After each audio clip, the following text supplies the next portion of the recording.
reflexión del pasado mes intentamos dilucidar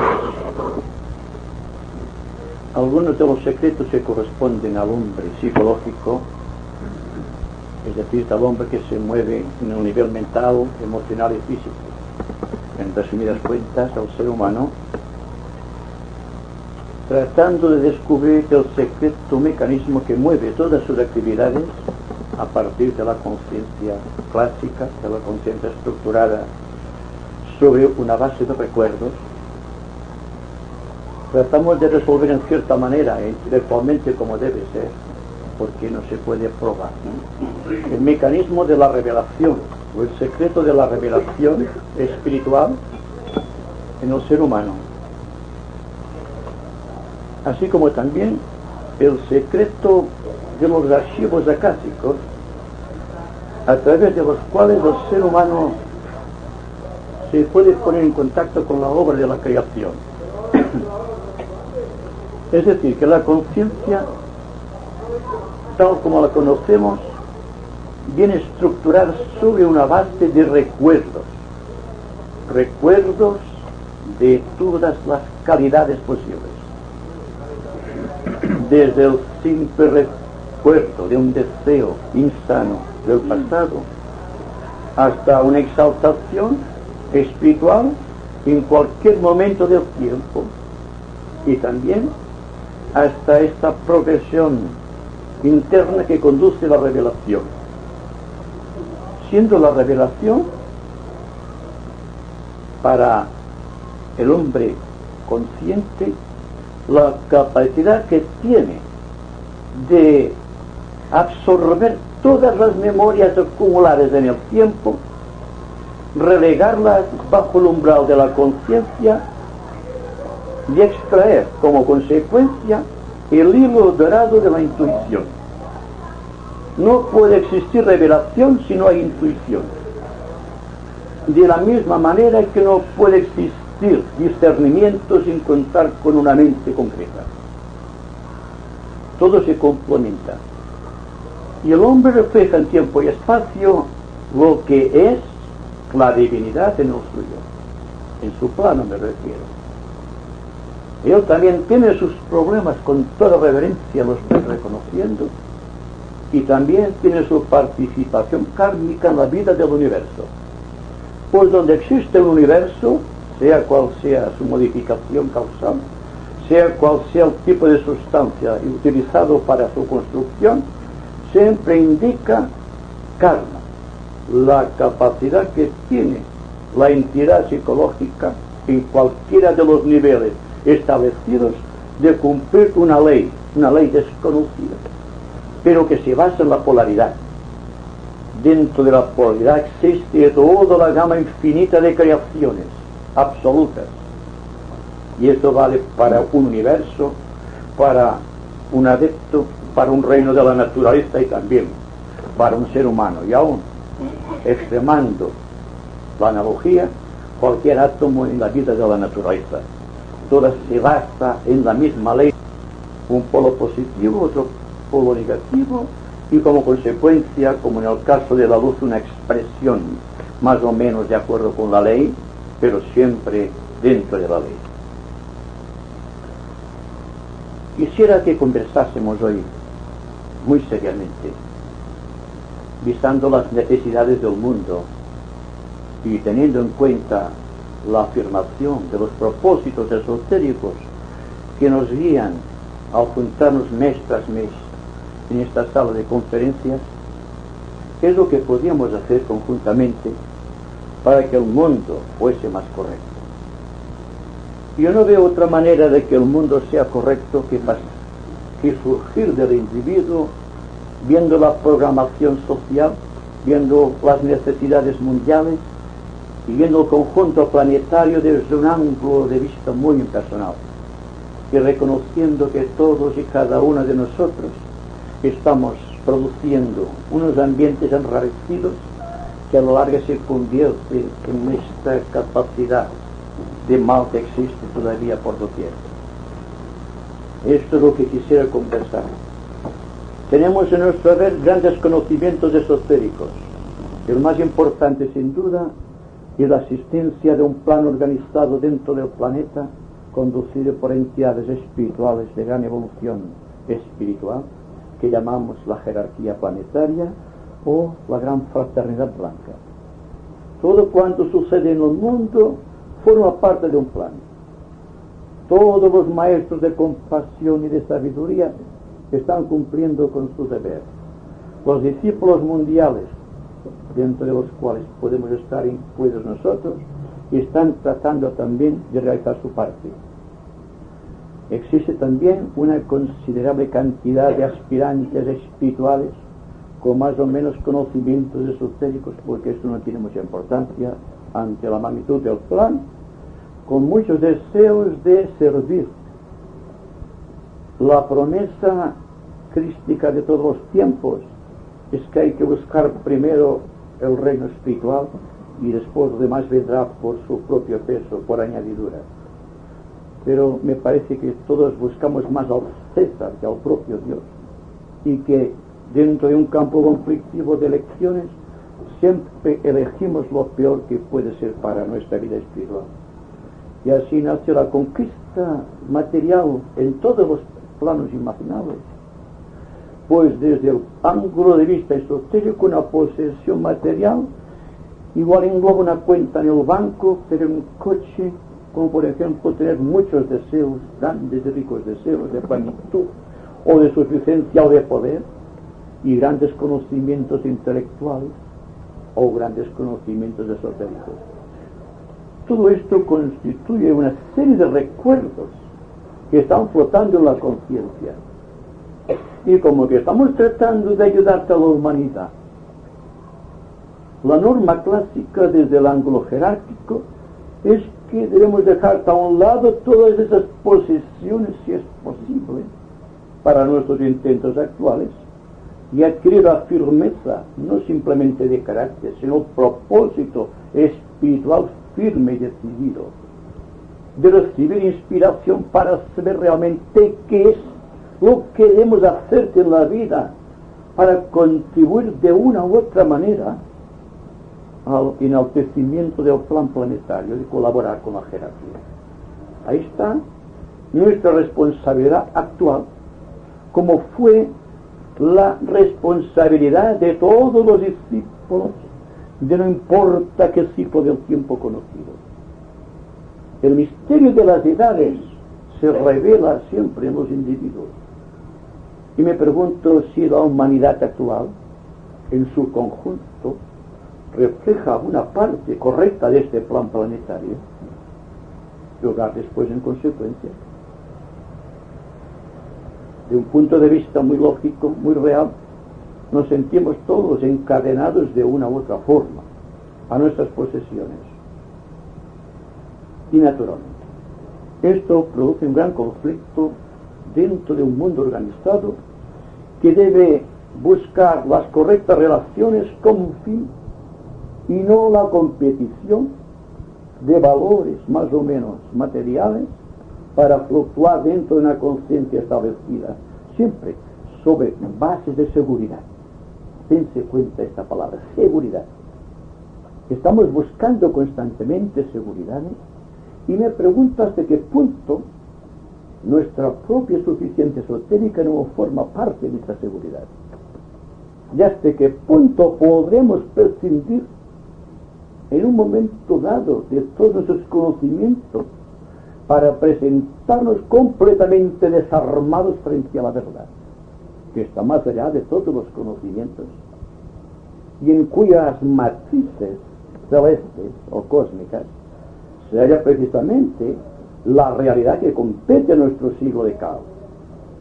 Está un desafío para la mente de los aspirantes espirituales, para los discípulos y aún para los propios iniciados, porque es la ley de la existencia. Es decir, que dentro de un cuadro conflictivo de situaciones negativas, dentro de una polaridad establecida, debemos cumplir la promesa que realiza el discípulo de todos los tiempos frente a su maestro cuando ha sido recibido en sus ramas y ha sido de una u otra manera juramentado, y que ha decidido surcar para siempre aquel camino tan delgado como el filo de una navaja, y surcar aquel camino pese a todo, sin inclinarse a ninguna parte de la dualidad establecida como norma de valores en este mundo donde estamos viviendo. Bien, ustedes saben, porque es reciente, que este siglo produjo un gran acontecimiento. El acontecimiento que me refiero tuvo lugar el 16 de julio de 1945, cuando por primera vez estalló una bomba atómica en los desiertos de Nuevo México. Aquello que aparentemente no tenía importancia, sí la tuvo desde el ángulo de la jerarquía.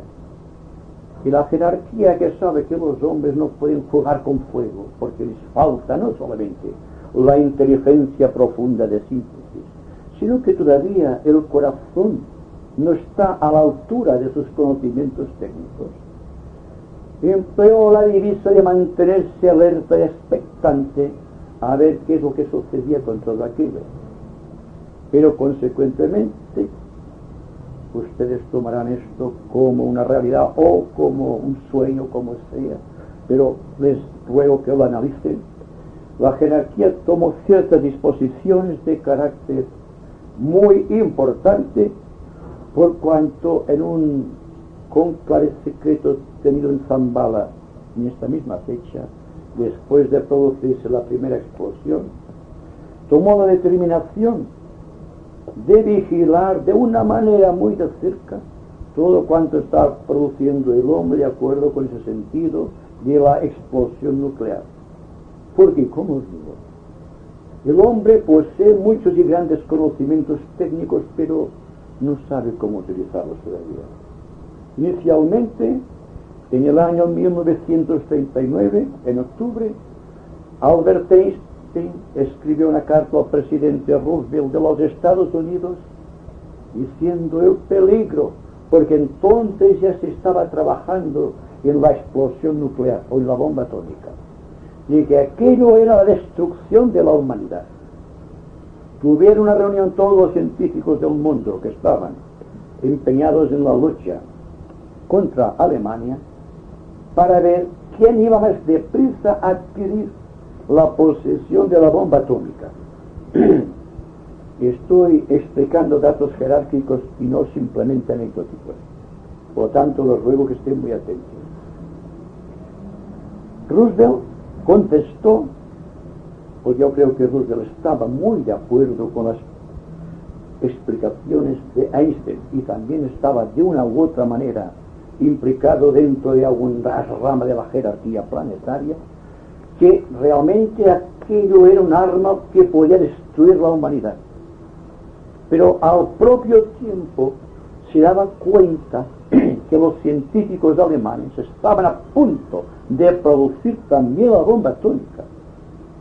Y entonces se decidió, tanto por el gobierno de Roosevelt, como de Estados Unidos actualmente, como por todos los científicos del mundo que se llamaba entonces contra Alemania, de los aliados, de fabricar la bomba atómica lo más rápidamente posible para fines de contrarrestar la acción de los militares alemanes. Ustedes saben, porque aquí lo he dicho, que en ciertos momentos de expansión científica en Alemania, los científicos habían estado a punto de hallar la fórmula final, que era cómo detener una explosión nuclear, cómo controlarla. La explosión ya se podía realizar, pero ¿quién controla? Porque una vez una explosión nuclear ha sido realizada, ya no se puede parar y se va explosionando en cadena hasta el confín del universo. Allí donde existan átomos vivos, que son las formas nucleares de la vida de Dios. Lo que se produjo entonces, ustedes lo saben, es que en aquel momento las fuerzas aliadas estaban de una u otra manera trabajando por las fuerzas de la luz, y se permitió que fuese precisamente Estados Unidos quien realizara la prueba.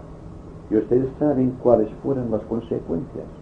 La jerarquía no había permitido la explosión atómica de parte de los Estados Unidos sin estar seguro de que realmente cumplirían una misión de paz o de contrarrestación de los poderes de las sombras en aquellos momentos.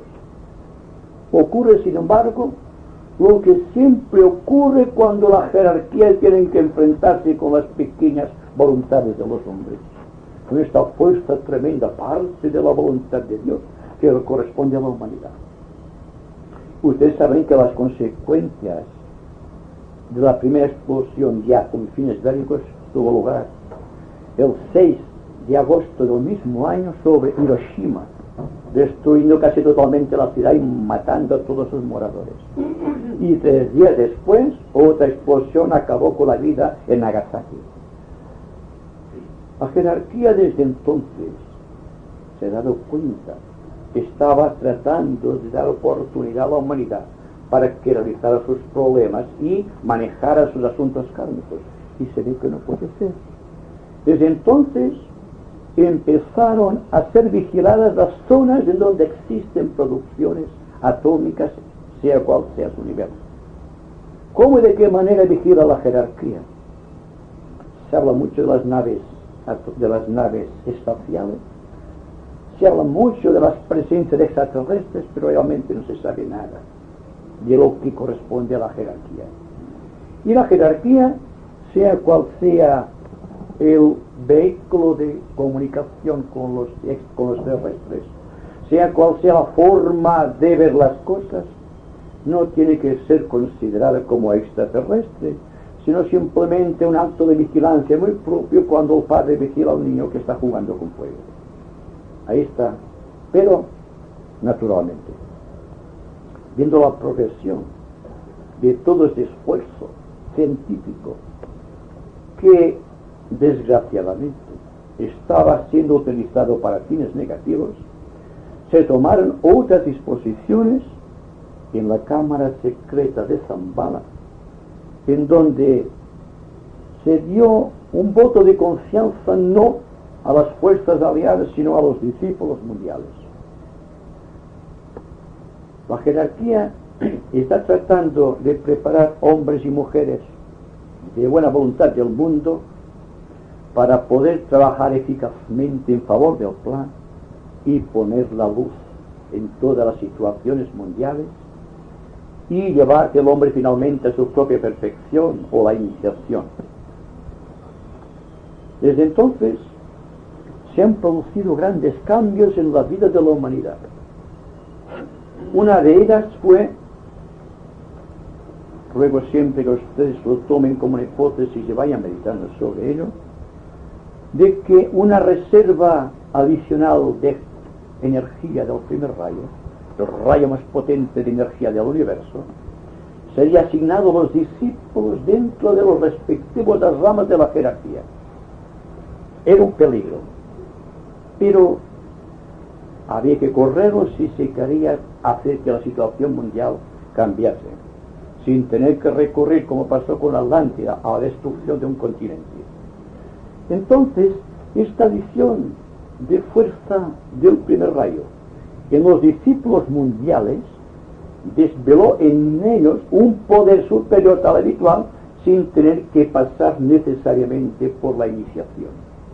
Ustedes saben, se han leído esotéricamente, que existe siempre una adición del primer rayo o del rayo eléctrico, del rayo de síntesis, cada vez que el discípulo enfrenta una iniciación.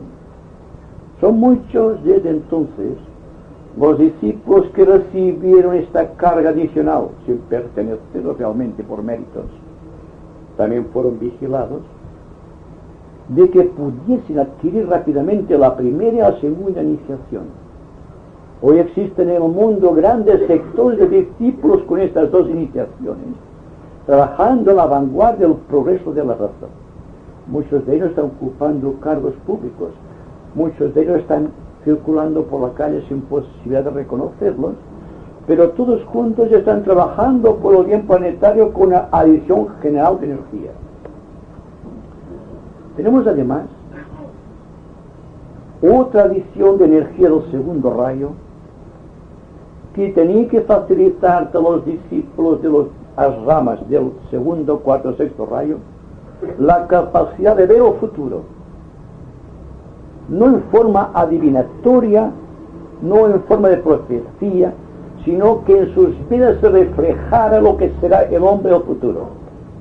Como consecuencia, y por ser el rayo más afín con el logos del universo, muchos de aquellos discípulos pudieron absorber en una sola vida la tercera iniciación, la iniciación de la transfiguración. Y hoy día tenemos una cantidad exuberante de discípulos del segundo e incluso del primer rayo que tienen la tercera iniciación y que por tanto tienen la fuerza de dominar a los devas del tercer subplano mental, con lo cual se ponen al nivel de los vehículos mentales de los hombres que trabajan en la fabricación de la bomba atómica. Dense cuenta cómo jamás se puede producir en nuestro planeta, sin contar con la jerarquía, una explosión nuclear de gigantescas repercusiones. Que invito esto para la seguridad, para que no cedan al miedo, porque ahora ustedes lo saben, hay una corriente infinita de terror, porque existe una serie de personas más o menos desaprensivas, más o menos ignorantes, más o menos exultantes en el sentido interno de la palabra, que están tratando de decir al mundo que todo está listo y que todo se va a terminar pronto y que va a venir una explosión o que va a haber una guerra que se va a llevar a todos los hombres. Yo digo aquí y afirmo, y ustedes si son conscientes, y yo creo que lo son, lo van a afirmar, que una guerra solamente es posible cuando el individuo ha cedido al pesimismo y al temor. Cuando el hombre tiene miedo, cuando no es capaz de enfrentar situaciones, es cuando se producen las guerras. Y ahí que en tanto existe una cohorte infinita de discípulos iniciados, trabajando en los niveles internos, y muy activamente en el tercer nivel del plano mental, no hay posibilidad alguna de guerra, ni hay posibilidad alguna de explosiones atómicas en gran escala. Ustedes dirán que la guerra continúa. Bien, una guerra local como tenemos, por ejemplo, en el sudeste asiático, por ejemplo, también. Lo tenemos entre Siria y lo tenemos en Beirut, por ejemplo, en Líbano, con los judíos. Estas son cosas locales desde el punto de vista jerárquico. Es un mal menor, porque es como una explosión, un volcán que se da salida de todo el inmenso caudal de fuego contenido en su interior. De hecho, la guerra jamás ha dejado de estar presente en la vida del planeta. ¿Por qué sucede esto? Aparte de que existen los grandes moradores del plan planetario, los que están viendo cósmicamente lo que sucede a través de los anales acásicos o a través de las condiciones que está viviendo la humanidad, saben que nuestro planeta no es un planeta sagrado. Nuestro planeta, hay que reconocerlo, no es perfecto. Y no siendo perfecto, tampoco es desde el ángulo cósmico, cuidado, no desde el ángulo humano. Nuestro logos planetario también tiene sus problemas kármicos y también está sujeto a las tensiones, a las luchas y los conflictos que, igual que a los seres humanos, preceden a una determinada iniciación. Continuando con estos comentarios, tendría que decirles que nuestro logos planetarios está sufriendo actualmente la crisis de la cuarta iniciación. La cuarta iniciación solar que corresponde a la tercera iniciación cósmica. Claro, son cosas que no podemos probar.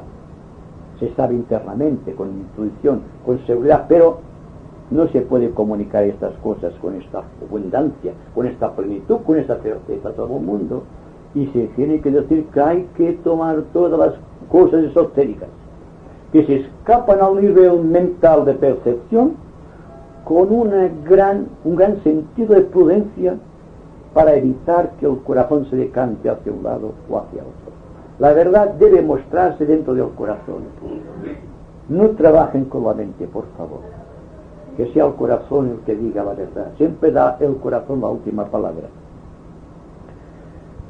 Hay también y esto lo sabemos mucho porque está en la orden del día en los estudios esotéricos, que nuestro planeta se va alejando de las zonas ígneas ocupadas por la constelación de Piscis y está penetrando muy rápidamente dentro de la constelación de Acuario. Esto significa mucho desde el ángulo esotérico, desde el ángulo del discípulo, por cuanto la apreciación del sexto rayo, que es el que está condicionando en su entero complejidad, la constelación de Piscis, está rápidamente desapareciendo, y con esta desaparición muchas de las condiciones tradicionales que imperaban en aquellas épocas pasadas. Por el contrario, una fuerza tremenda del séptimo rayo está penetrando, procedente de una estrella específica de la constelación de Acuario, que está trayendo a nuestro mundo grandes e importantes fuerzas y grandes e importantes descubrimientos, entre ellos los de la propia bomba atómica. La fabricación de la bomba atómica fue un producto de la evolución del séptimo rayo en nuestro planeta a través del planeta Urano. Todo esto se sabe astrológicamente, pero hay que precisarlo con datos muy concretos. Ahora está el séptimo rayo actuando con gran poder, pero todavía está en sus fases primarias de lo que tiene que ser. Como consecuencia de la actividad del séptimo rayo en nuestras condiciones sociales de existencia, tenemos la aparición desde hace un siglo de muchos regímenes dictatoriales en todas las partes del mundo. Solamente ustedes miren por doquier, analicen las naciones en donde impera el sexto o séptimo rayo y se dan cuenta, como es verdad, que existe una gran tendencia de los gobiernos a ser dictatoriales. Ustedes dirán que la dictadura es negativa. Bien seguro que es negativa, pero cuando un rayo no ha sido totalmente descubierto, cuando un rayo no ha sido totalmente absorbido, existe la lucha entre el sexto y el séptimo dentro de la humanidad y dentro de las naciones, existe como mal menor que una dictadura. Podría ser mucho peor. Y la dictadura es siempre la imposición de una voluntad sobre otra voluntad o sobre un grupo de voluntades. Y naturalmente hay que afianzar mucho la fuerza que poseen hoy día los discípulos del segundo, cuarto y sexto rayo para mitigar esta fuerza del séptimo que está entrando en el planeta con fuerza avasalladora. Porque de la misma manera que produce regímenes dictatoriales, por otro lado está provocando el fracaso de las religiones organizadas. Si ustedes son conscientes, verán que como una cosa va pareja de la otra. No puede coexistir un régimen dictatorial sin que exista de una u otra manera un fracaso dentro de la religión. Y lo estamos viendo porque lo hemos estado sufriendo en nuestro propio suelo. Dense cuenta esta fuerza tremenda de lucha entre el sexto y el séptimo rayo. El que produce dictaduras y el que produce el fracaso de las religiones. Pero entre las religiones y las dictaduras que existe el quinto rayo de la ciencia. La ciencia es impersonal.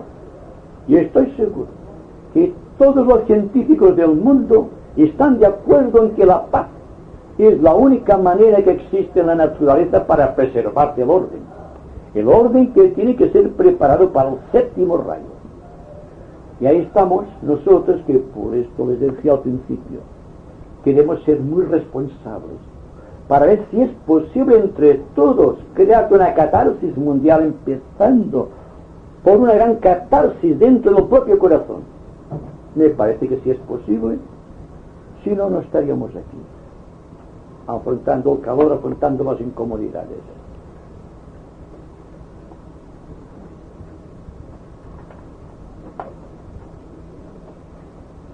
En todo caso, existe una gran responsabilidad. Y esta responsabilidad nadie nos la puede quitar. Forma parte del equipo kármico y el equipo más oculto de la conciencia. Tenemos también como consecuencia de esta gran aventura cósmica del séptimo rayo, que existe hoy dentro de la humanidad una profusión infinita de movimientos espirituales más o menos correctos, tratando de revelar la verdad. Una de las consecuencias correctas, a mi modo de ver, es la difusión del conocimiento astrológico que ha llegado así a las masas. Hoy día no hay niño, niña, que se le pregunte cuál es su signo astrológico que no te lo conteste con corrección y perfección. Todo el mundo sabe qué signo astrológico corresponde, y dentro de unos pocos años le preguntaremos a un niño cuál es su tipo astrológico y dirá tal y tal, y mi rayo es tal y tal, y el de mi alma tal y tal. Y tendremos una humanidad muy diferente de la actual. Una humanidad dentro de la cual se está realizando el gran milagro de síntesis. Pues, junto con las previsiones de la jerarquía después de la primera explosión nuclear, después de todos los incidentes de carácter kármico y correspondiente a la humanidad y al propio logos planetario, una de cuyas crisis iniciáticas fue la guerra del 14 hasta el 45. En realidad, terminó la del 14 en 18, pero continuó en los niveles internos y hasta el 45 aparentemente no desapareció. Pero continúa la lucha en los niveles ocultos, que es donde debería trabajar el discípulo y donde raramente se le encuentra. Y es en los niveles ocultos donde hay que dar la gran batalla al materialismo. No simplemente en el nivel físico, donde todos son efectos calidoscópicos.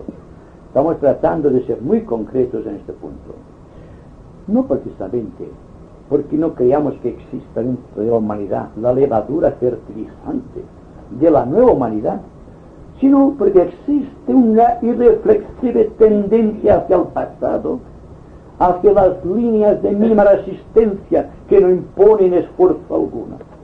Y entonces, de esta manera, aunque la humanidad, tal como reconoce la jerarquía, es sana en su fondo interior, en aspecto exterior no refleja esta pureza que existe permanentemente dentro del corazón.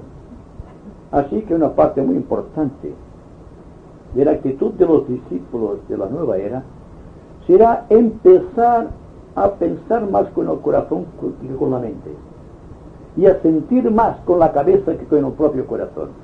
Y esto parece un contrasentido, parece una paradoja, pero debe ser así. Los tiempos han cambiado tan absolutamente que no podemos adoptar para su resolución ninguno de los aspectos de resolución que poseíamos en el pasado. No podemos afrontar cualquier situación psicológica, cualquier situación planetaria, cualquier situación social, partiendo del punto de vista de lo tradicional, de lo que es dentro del ser humano y el apego a los valores trascendidos. Es decir, utilizando un término muy conocido, deberemos resurgir una vez más de nuestras propias cenizas como el ave fénix. Tratar de alcanzar aquella fuerza interior que siempre tuvimos, pero que nunca reconocimos. Y empezar a ver la vida partiendo de cero.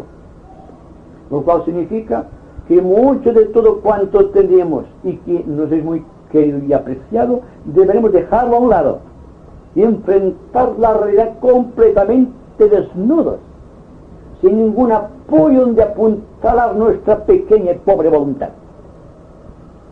Y me pregunto también, ¿quién será capaz de afrontar esta potencia infinita de síntesis dentro del corazón?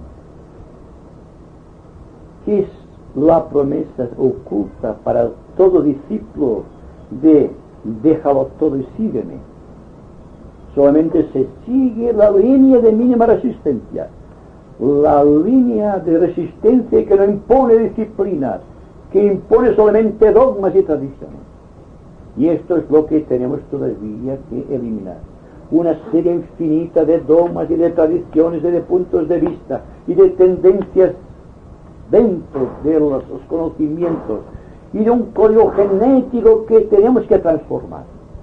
Y todo está dentro de nuestra vida esotérica. Digo vida esotérica, no conocimiento esotérico, ¿verdad? Ahí está la diferencia.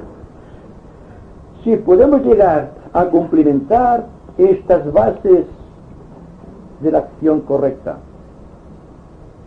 si podemos enfrentar la realidad cara a cara y no a través de un ideal, por perfecto que nos parezca, si podemos resistir completamente desnudos la prueba de la íntima soledad y podemos afrontar también la crisis que precede a toda cosa grande en la vida, cuál es la iniciación, con ánimo sereno y corazón resuelto, habremos ganado al menos la primera parte de lo que corresponde hacer en esta era de grandes transformaciones sociales.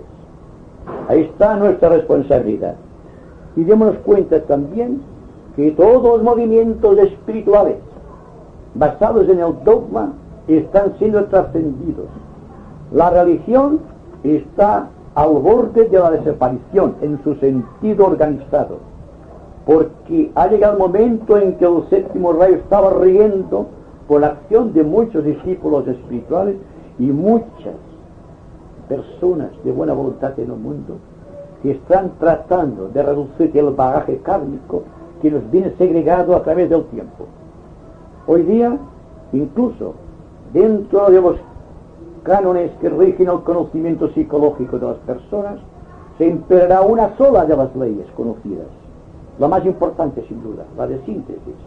Ya no se buscará tanto lo que existe en la subconsciencia del ser con todos sus recuerdos y tradiciones, sino que se prestará un énfasis particular a la conciencia establecida en el centro de síntesis, mediante el cual existen frecuentes lapsos de vida o de soledad en el cual el ser se siente invadida de la fuerza de esta síntesis que produce no metas, sino un equilibrio. Cuando hablamos de síntesis, proyectamos una meta y de allí combinaremos. La vida jamás culminará. No puede existir, por tanto, una perfección reconocida. Existe, tal como he dicho siempre, un movimiento liberador que empieza en el corazón humano y culmina en el corazón humano. Y esto es lo que hay que tratar de hacer. Culminar dentro del corazón, viviendo lo más honestamente que nos sea posible, lo cual es muy difícil, lo reconozco, y tratando de vivir la vida social de una manera más justa y equilibrada que hasta los momentos pasados. En el presente se impone una norma de valores completamente distinta. Yo creo, espero y confío, y hasta cierto punto estoy persuadido, y estamos viviendo unos momentos memorables dentro de la vida planetaria, y que todo cuanto sucede en esta era es la dádiva de los dioses para el hombre. Jamás, quizás, en la historia del planeta ha habido un momento más fecundo dentro de la vida de la raza humana. Por lo tanto, hay que tender la mano a estas dádivas de los dioses y empezar a pensar, a sentir y a actuar no ya como simples hombres, sino realmente como dioses.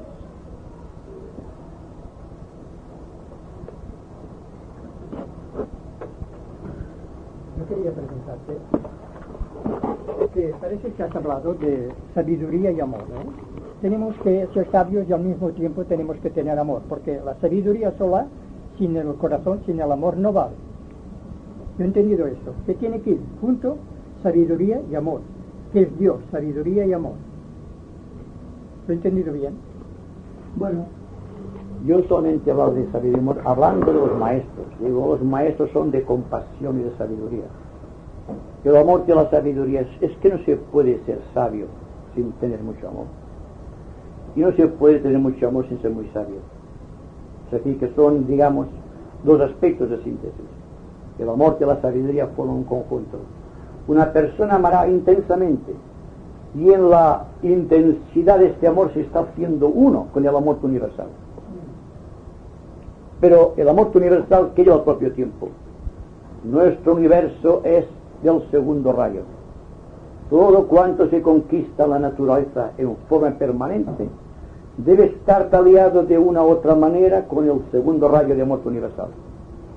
Es decir, que la propia inteligencia del hombre forma parte de este amor universal. Y la inteligencia concreta forma parte del amor universal. Y solo por el amor será salvado el hombre. Pero la sabiduría solamente pertenece a la cualidad que tiene el individuo de expresar en forma concreta el amor. El amor en sí ya es eterno. Pero ¿cómo explicaremos las cosas de la vida de Dios en el mundo de los hombres? Solo con la sabiduría, solamente con la actividad creadora. Hay que tener en cuenta esos razonamientos de la misma manera que he dicho antes, y parece una paradoja, que el hombre debe empezar a pensar con el corazón y debe empezar a sentir con la mente. Es como si dijera, pon sabiduría al corazón y pon amor en la mente. Es lo mismo. No son extremos opuestos, son parte de la misma realidad, vista esta realidad por el hombre, sujeta al fenómeno caleidoscópico de una tercera dimensión, la cual afecta a la mente, afecta su modo de vivir, su modo de comportarse y todas sus expresiones mentales. Es muy difícil representarse el reino de Dios en forma concreta. Cuanto más nutrido esté el intelecto, más extensamente podrá expresar la intuición que es amor y que al propio tiempo es sabiduría, y al propio tiempo es certeza y es plenitud y es paz. ¿Ven ustedes la paz? La paz, la sabiduría y el amor forman parte de un mismo proceso. Nunca está separada una cosa de la otra. Es un misterio que corresponde a los rayos simplemente. Pero todos los dioses están juntos, unidos, dentro de una gran familia universal o cósmica. Es solamente el ser humano el que está separado y que forma familias aparte e intereses aparte. Pero los dioses, que son dioses liberados, siempre están viviendo en armonía con la ley universal de síntesis. Existe siempre amor, comprensión, voluntad, amor. Todo existe dentro de este completo caleidoscopio de valores psicológicos y divinos. Entonces, quizás el discípulo o todo ser humano lo que debe limitarse es a vivir, o sea, vivir en toda su plenitud. Y quizás en este vivir entonces se entiende que lógicamente como el ser es sociable, tienes contacto pues, con otras personas, de otras ideologías, etcétera. Si observamos todos los antagonismos es debido a que esas ideologías se creen que una es buena y que la otra por tanto será mala. Si esa persona que realmente vive una idea, pero vivirla plenamente, se da cuenta que esta idea plena es muy semejante o igual en síntesis a otra idea que pueda vivir otra persona que aparentemente puede ser antagónica, ¿no? Y por tanto ahí quizás sea más fácil poder comprender esa síntesis que a veces, o sea, dicho así, pues no se puede entender, ¿no? Naturalmente. Yo creo que todas las religiones mundiales, todas las creencias realmente espirituales, de una u otra manera, están buscando lo mismo. Quizá la presentación sea distinta, como los radios del mismo carro, por ejemplo, surgen de un mismo punto y se separan aparentemente, pero están unidos siempre en el centro. Todos estamos unidos en el centro, y las religiones es lo mismo. Así que cuando Lutero inició la reforma, realmente no fue contra la Iglesia. Buscó una manera más rápida quizás de aproximarse a la verdad. Pero cuando se llega a cierto punto de evolución, la persona forzosamente tiene que quedar tan sola consigo misma que la religión no le dice nada, las creencias no le dicen nada, porque no lucha dentro de su interior. En cambio, a través del tiempo hemos asistido a una infinita cantidad de movimientos religiosos amparados en cada cual quería tener el Dios a su favor. Naturalmente, todo eso ha convertido la humanidad en un semillero de odios hacia este Dios, porque como todo el mundo está hablando de Dios, incluso se está invocando al Dios de las batallas cuando se entra en combate, y se celebran misas para que unos ganen o que los otros pierdan. Y hay quien se levanta por la mañana y pone velas a todos los santos por si alguno se equivoca, que todos sabemos. Entonces la idea peregrina de Dios que ha sido formada ha sido tan absurdamente prostituida que el hombre inteligente de tipo normal y concreto, cuando le hablan de Dios, hace así. No quiere ni oír hablar de esta palabra, no porque no tenga un significado, sino porque este significado ha sido prostituido a través del tiempo. Y esta prostitución a gran escala ha conducido fracasos de la religión. La religión, como cuerpo organizado, como cuerpo material, debe desaparecer lógicamente con los séptimos rayos y con la invasión de fuerza proveniente del gran espacio cósmico. Hay que ser conscientes de sus transiciones del pasado, sino de esta cosa que está flotando por doquier, que es la vida que nos rodea, y que siempre estamos tratando de comprender a través de algún u otro intermediario, de alguno que otro especialista en el campo de las creencias, de las meditaciones, de cualquier yoga.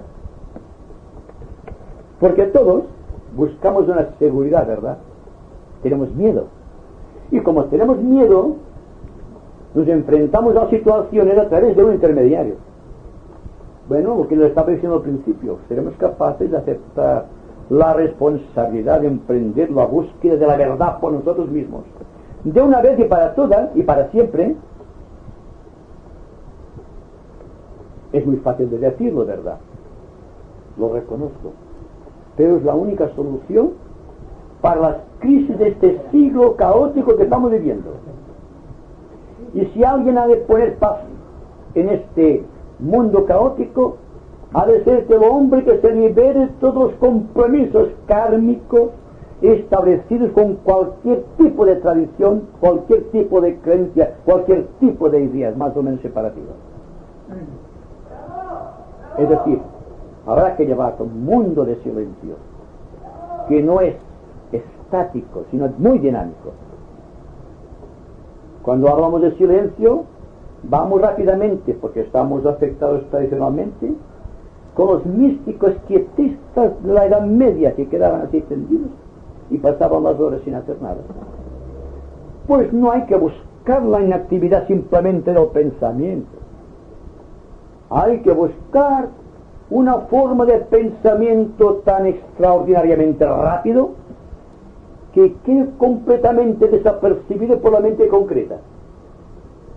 Que encontremos solamente paz en la mente, por su propia velocidad, se ha unido de una u otra manera al ritmo trepidante de la vida.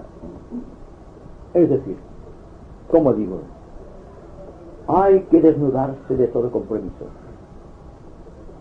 Y al mismo tiempo hay que amar mucho. A medida que amemos mucho, la mente aparentemente se da su lugar a la intuición. Sabremos las cosas directamente, sin pasar, por el simple conocimiento. Y repito lo que dije en otras ocasiones, que el instrumento más eficiente que tiene el hombre es el pensamiento. Pero el hombre debe saber situarse en un plan dentro del cual el pensamiento o la mente sea un simple instrumento, no una finalidad en su vida. De esta manera podrá gobernar desde el fondo de su corazón todas las cualidades de la mente. Recuperará la mente, recuperará la actividad del pensamiento cuando él lo juzgue necesario. Y en tanto que no tenga que pensar, estará contemplativo, expectante ante la obra magna de la naturaleza. Y sí que hay paz, hay orden, aparte de todo el compromiso contraído con el pasado.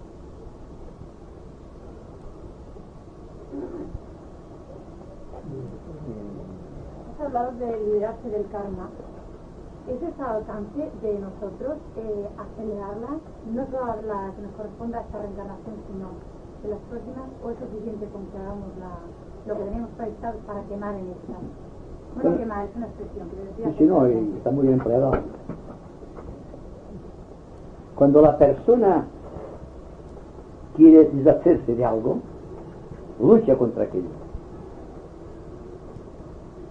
Cuando la persona quiere romper con el karma, utilizará todas las reservas de su lucha interna para luchar contra el karma.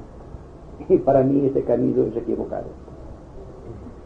Cuando la persona se da cuenta, comprende claramente que está dentro del karma, tendrá no que luchar contra el karma, sino ver lo que es el karma. Porque él tiene un compromiso con el karma. Está desposado con el karma, si me permiten ustedes esta expresión. ¿Qué debe hacer entonces?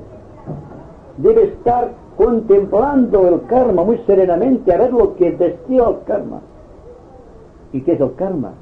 Todo cuanto sucede en nuestra vida es kármico. La familia es el karma. Nuestros hijos, los hermanos, los amigos son el karma. Incluso las ideas esotéricas son nuestro karma. Todo es nuestro karma. Entonces, ¿qué pasa? Pues hay que estar muy atentos a estas cosas que constituyen el karma. Es decir, que ya forma parte de destruir, si podemos emplear esta palabra, el karma, empezando por mirar el karma. ¿Qué es lo que sucede? El karma no puede resistir nuestra mirada, porque le tememos. Y como tenemos el karma, repito, vamos a buscar al especialista que puede ayudarnos a librarnos del karma. Y estamos con el conflicto de los opuestos. Es decir, podremos liberarnos del karma por el simple hecho de buscar un especialista del color que sea, tradicional, religioso, yoga, meditación, cualquier gurú, cualquier maestro, que es lo que hacemos, ¿verdad? Porque todo cuanto hacemos, incluso estando aquí, estamos tratando de liberarnos del karma. Porque el karma es algo que nos duele, porque está muy aferrado en nuestras entrañas psicológicas. Y hay que surgir triunfante de una u otra manera.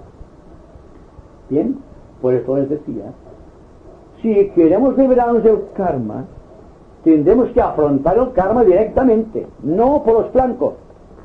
Esto quizá tenga éxito en una batalla, estratégicamente hablando. Es una táctica que empleaba Napoleón Bonaparte. Pero, kármicamente hablando, no tiene nada que ver con la liberación de nuestro ser. Solamente nos liberamos cuando estamos muy atentos, con una atención tan extraordinaria que entre nosotros, como sujetos, y las cosas que observamos como objetos, estén tan cerca la una de la otra que prácticamente desaparecen por armonía.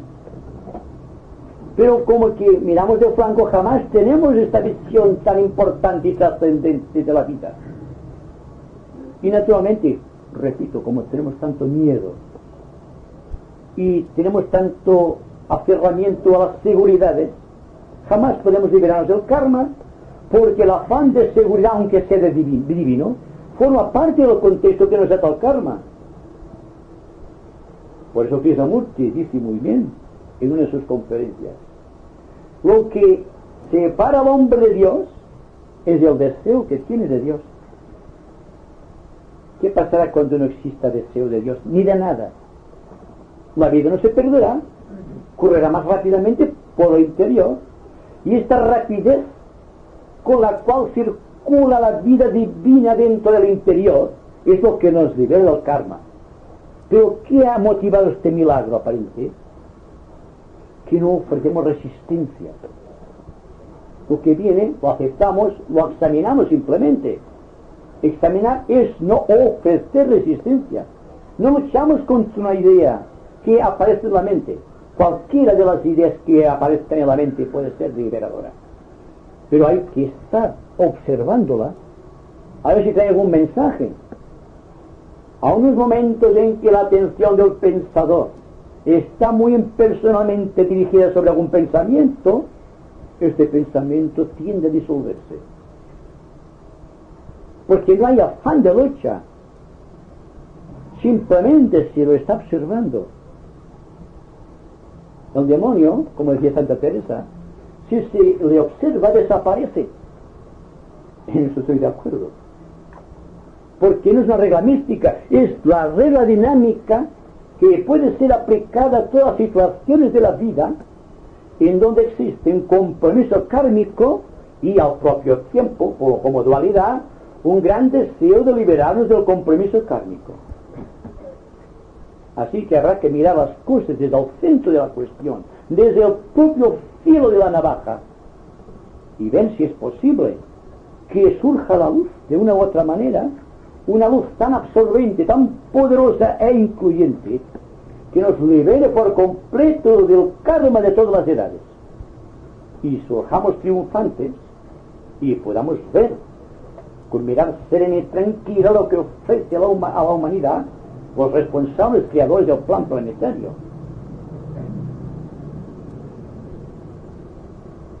Entonces, relacionado con el karma, dijiste que los maestros en determinados momentos envían energía a discípulos para potenciarlos o con el primer rayo de voluntad o tal. Entonces, digamos, y dijiste que esto sin tener méritos la persona que lo recibe. Entonces, esto kármicamente quiere decir que no se lo ha ganado. Bueno, vamos a ver. Me hago un taco aquí. Sí, no es un taco. La jerarquía está muy atento a lo que sucede en el mundo, porque lleva el plan organizador de toda la naturaleza. Cuando existen movimientos antagónicos, movimientos acusadamente, por ejemplo, un movimiento alemán con Hitler, desde el punto de vista de la jerarquía era completamente negativo. Por eso fueron utilizadas fuerzas positivas para anular esta fuerza. Dense cuenta que no fue solo un individuo que se autotitulaba Führer, que llevaba adelante toda una serie de acontecimientos vitales dentro de Alemania, sino que era el propio pueblo alemán, como un todo, el que había elegido internamente a un líder que representase todas sus actitudes. ¿Por qué? Porque la voluntad que ejerce el hombre sobre su vida y sobre las cosas forma parte de la voluntad de Dios. Y si juntamos todas las razas de los hombres y todos sus niveles de evolución, veremos que forma una gigantesca voluntad como una bola de fuego, por así decirlo analíticamente, descriptivamente, que se opone a la voluntad de Dios. Porque cuando hubo la crisis iniciática que convirtió al hombre animal en un ser humano, sabía el logos planetario, sabía el logos solar a que se exponía el planeta Tierra. Porque es como si diese parte de un fuego a un niño para que jugase. Hubieron responsables del plan tratando de evitar lo que podía ser fuego para un niño, la ingente humanidad o la pequeña humanidad que surgía en aquellos tiempos.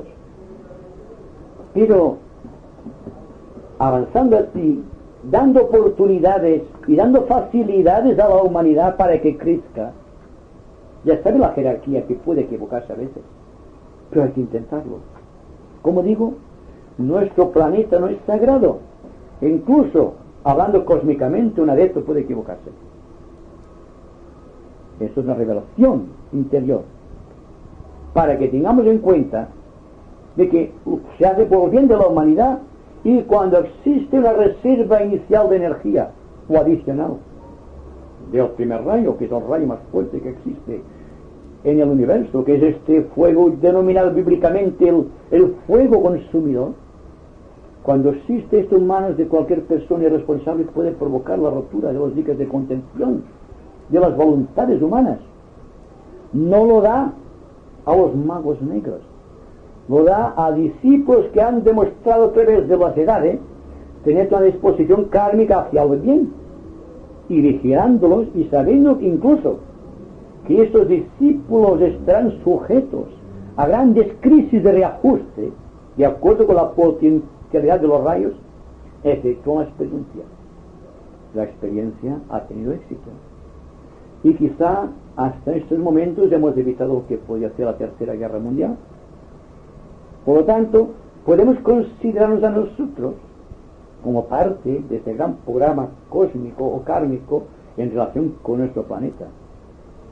También se utilizó a partir de entonces y aún anteriormente el sistema de iniciación en grupo que tuvo lugar en las ramas de la jerarquía y en donde, con una fuerza adicional del segundo rayo, fueron iniciados muchos miembros de aquellas ramas, discípulos probados en la prueba a través del tiempo, para que tuvieran una respuesta potente a estas energías de acuario que están penetrando en el planeta Tierra y que, dada su potencialidad, podían provocar incluso la destrucción etérica de los cuerpos de los seres humanos. Siempre se trabaja de acuerdo a las presentaciones cíclicas de los astros. Y ahora, teniendo en cuenta que nuestro logos planetario está sufriendo a través de todos los acontecimientos mundiales en el planeta, que es su cuerpo de expresión, los grandes acontecimientos cíclicos que tienen que ver con la conciencia social de la humanidad, existe una tendencia, y esto lo he dicho aquí, a que el eje de la Tierra se vaya estabilizando, buscando su perpendicularidad. Porque en el momento en que se produzca esta verticalidad, nuestro planeta, o el eje del planeta, está orientado completamente, rectamente orientado hacia la constelación de Libra, que es la que debe poner la estabilidad, no solamente en nuestro mundo, sino en todos los sistemas del mundo que constituyen nuestra galaxia. Y que por lo tanto el signo de Libra, del ángulo de vista de la edad, del hombre que alcanza la cuarta iniciación, es poderosamente estimulante, como es para el propio logos planetario que está enderezando su eje de la Tierra, que es el conducto de Kundalini planetario, hacia el signo de Libra, y que por lo tanto hay mucho que descubrir todavía esotéricamente hablando sobre astrología. Porque al día que nos demos cuenta de que todas las potencialidades creadoras de los universos son entidades psicológicas y que por lo tanto representan para nosotros seres humanos elevados a una enésima potencia, entonces la vida cambiará y nos pondremos de acuerdo con estas fuerzas y de una u otra manera enderezaremos nuestra columna vertebral, hablando esotéricamente y conectándola con Shambhala, que representan en estos momentos las fuerzas horribles de estas constelaciones que están gravitando sobre el planeta Tierra.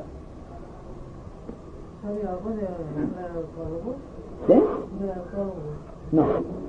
¿Qué es esto? Es un planeta que está con la Tierra, ¿no? Ah, no sé. Yo solamente hablo de los planetas que nos elevan, no de los que nos destruyen. Y he hablado antes de que fuésemos muy optimistas porque hay una tendencia instintiva de los seres humanos al miedo. Y me pregunto por qué tenemos tanto miedo. ¿Qué vamos a perder? Nuestras posesiones, porque el espíritu siempre es inmortal. Por lo tanto, cuando estamos enfrentándonos con la situación, no tenemos tanto por nuestra alma, sino por lo que dejamos. Así que dense cuenta, todos los traficantes de miedo están contrayendo un karma terrible con el espíritu racial de nuestro mundo. Y todas las personas que tienen miedo, que les hacen el juego, dependiendo de su virtualidad espiritual, de su elevación, también contraen un karma individual. Hay que ser optimistas para adquirir la libertad, y hay que vivir tan desnudos de cosas que el miedo no constituya parte de nuestro ser, de nuestro equipo psicológico. Hay que pensar siempre en términos de Shambhala y de la jerarquía, y no de las personas que, en nombre de no sé cuál interés secreto, están produciendo miedo en nuestro planeta. Somos nosotros, los aspirantes espirituales, los discípulos, los que podemos trascender el miedo y elevarnos por encima de nuestros yoes vencidos hacia aquellos aspectos sublimados de la vida, en donde solamente existe paz, libertad y condición social perfecta.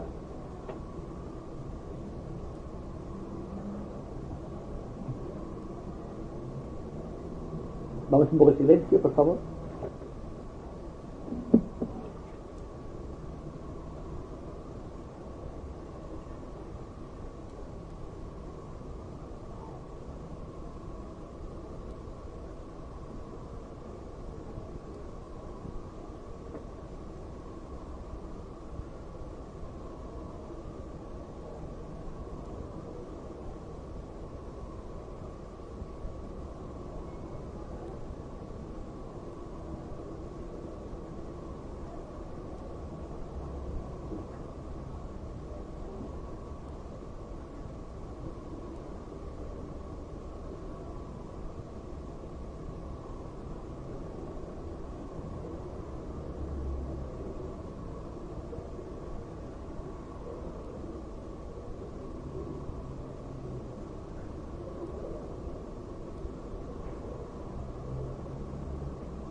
Moltes gràcies.